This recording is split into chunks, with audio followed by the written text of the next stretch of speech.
I'm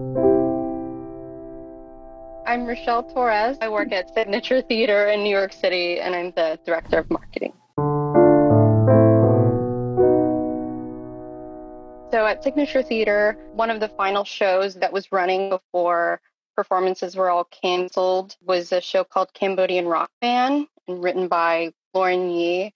And it's a show about a Cambodian American family and a Cambodian American woman, who is sort of tracing back the story and her heritage. And it's all through the lens of her visiting Cambodia and then also going back in time to her father's experience. And what was particularly memorable about that experience, one, is I loved the show, and I love that it was a story of a second generation American, but also that in producing it, the writer was very active with the Asian American Pacific Islander community. He felt very strongly about having those audiences. And because of that, I think we went above and beyond. And we had multiple nights that were dedicated, essentially Asian American, Pacific Islander American nights. And all were invited, but we made it clear too that it was supposed to celebrate those heritages. And it was great. We had 3 of them. And when I went to the first one, first preview, there was an immense sense of pride because I knew that the theater was doing something a bit different here too that we'd ever done before. But also that I felt a personal connection there, and largely so that looking around at that type of audience that night, I hadn't experienced anything like it before. And it wasn't like what I thought it would be. Everybody in the audience, whether they were Asian American or Pacific Islander or otherwise, everybody was there in celebration. And the energy was higher than I had experienced for any other performance I saw for that show. And it was moving for the cast, and it was really moving for the writer.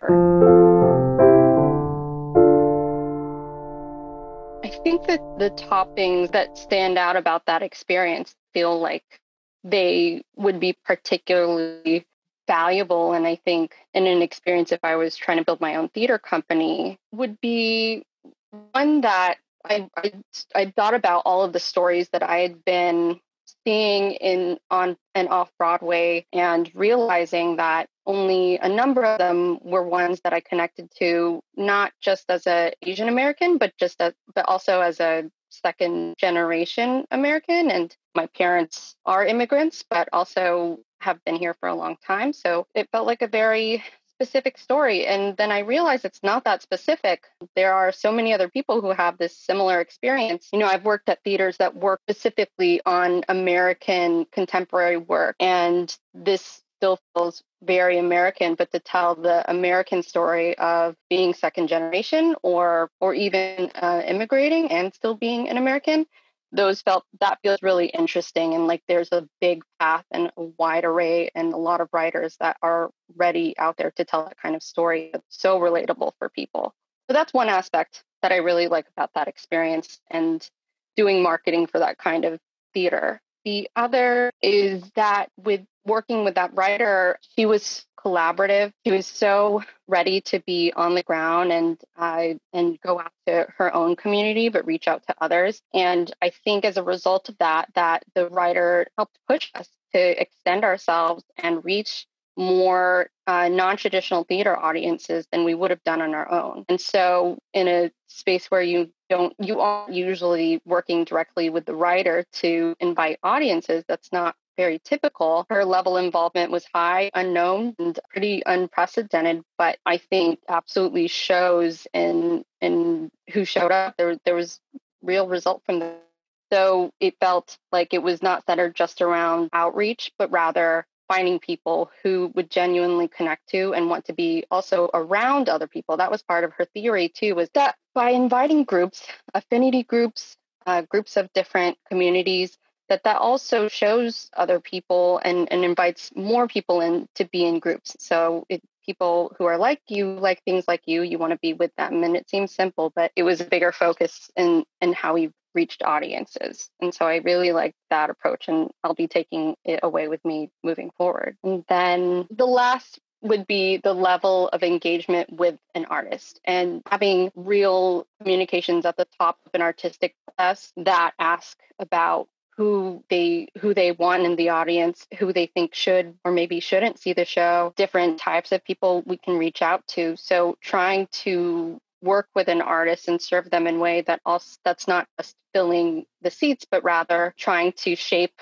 the life of a show, because I think in new work development, especially, we know how much that impact from previews to the end of the show to its next run in another theater or from a regional theater to ours, because this had a number of productions, but it's still a new work in that way. And I think that realizing that working with the artist, you can play a big part in that. That's something I'm also interested in taking away.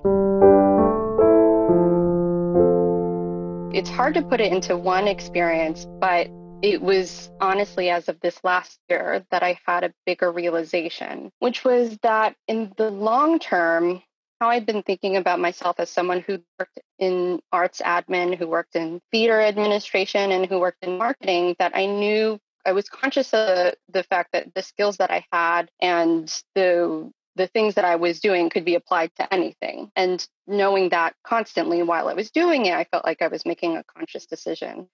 But as I was growing through my position while I was at Playwrights Horizons, I was not necessarily thinking that I wanted to be a director of marketing. And I was trying to go through other paths. I was thinking maybe there wasn't a path for me in theater necessarily to move up. And, after some self-examination, but also affirmation from my colleagues and people around me, I think that I had been subconsciously telling myself that because I didn't necessarily see myself growing, that might have been coming from the fact that I didn't see myself reflected in arts administration. I think diversity on stage has seen so much growth. I think that diversity in audiences is seeing a lot of attention and growth. But I think it's pretty recent that I feel the conversation has been growing within the behind the scenes and diversifying your admin and diversifying your crew.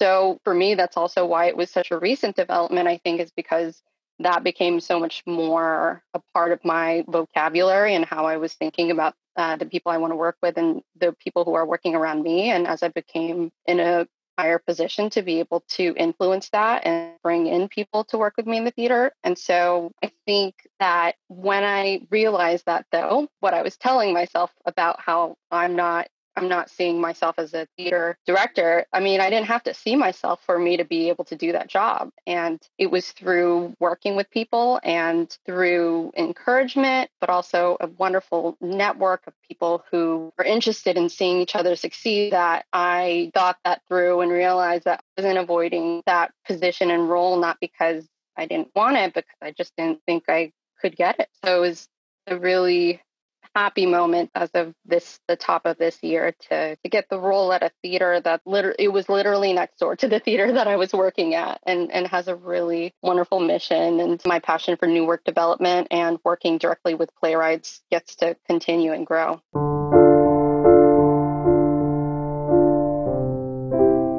I think the things that led me down a path of contemplating that were talking to my other colleagues who felt like they were having similar experiences. So reaching out to other women of color who were in administration and realizing there were a lot of them who felt the same way and hadn't necessarily seen themselves as one way or another. So that helped me think about and talk about those things and really put away these ideas that I was telling myself about what a theater administrator, what a director's marketing is supposed to look like.